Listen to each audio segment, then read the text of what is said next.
Congress party ఎన్నికల ప్రచారం సందర్భంగా మేనిఫెస్టోను తయారు చేసి కాంగ్రెస్ పార్టీ ప్రభుత్వం ఏర్పడ్డ వెంటనే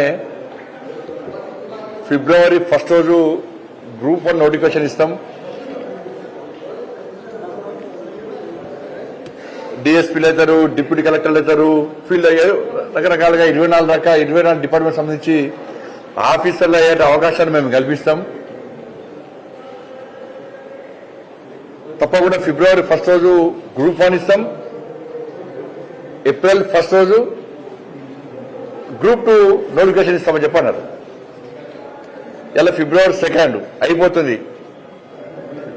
ఎన్నికల సందర్భంగా ప్రతి కాంగ్రెస్ పార్టీ నాయకుడు అన్ని మేనిఫెస్టోకి రాదు, మాది అన్ని పార్టీలకి మేము కాము. మా మేనిఫెస్టో ఒక భగవద్గీత, మా మేనిఫెస్టో ఒక ఖురాన్, మా మేనిఫెస్టో ఒక బైబుల్ అని చెప్పారు. వాళ్ళు నమ్మించి ఓట్లు వేసుకున్నారు. దాదాపు 30 లక్షల మంది యువత నమ్మి మీకు ఓటేశారు. దేనికోసం ఓటేసారంటే ఫిబ్రవరి 1 కోసం, ఏప్రిల్ 1 కోసం. ఈ 2 డేట్లు చూసాక మాకు ఉద్యోగాలు వస్తాయి, మేము ఆఫీసర్లం అవుతాం. గతంలో బీఆర్ఎస్ పార్టీ మోసం చేసింది, మా బతుకులు బాగుపడతాయని చెప్పి యువత అంతా కూడా నమ్మి ఇలా కాంగ్రెస్ పార్టీకి ఓటేస్తే ఇలా కాంగ్రెస్ పార్టీ నమ్మించి నట్టెట్ల ముంచింది.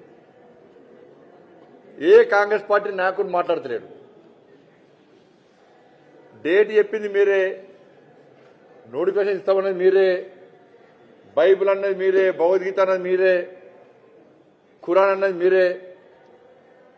కాంగ్రెస్ పార్టీ నాయకులు స్పష్టం చేయాలి. నోటిఫికేషన్ చేయకపోవడానికి కారణమైంది.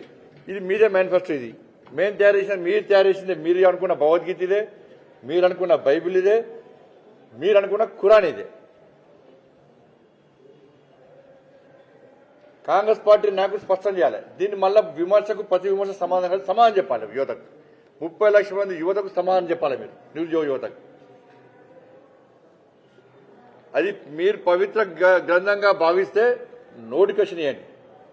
లేకుంటే ప్రజలు అనుకుంటారు మీరు ఆ పవిత్ర గ్రంథాలను చిత్తు కాయిదాలకు చూస్తున్నారని చెప్పి ప్రజలు భావించే పరిస్థితి వస్తుంది. మీరు కాంగ్రెస్ పార్టీ నాయకులు అర్థం చేసుకుని వెంటనే మీరు మేనిఫెస్టో ఇచ్చినటువంటి హామీ ప్రకారము వెంటనే గ్రూప్ 1 నోటిఫికేషన్ ఇవ్వాలి.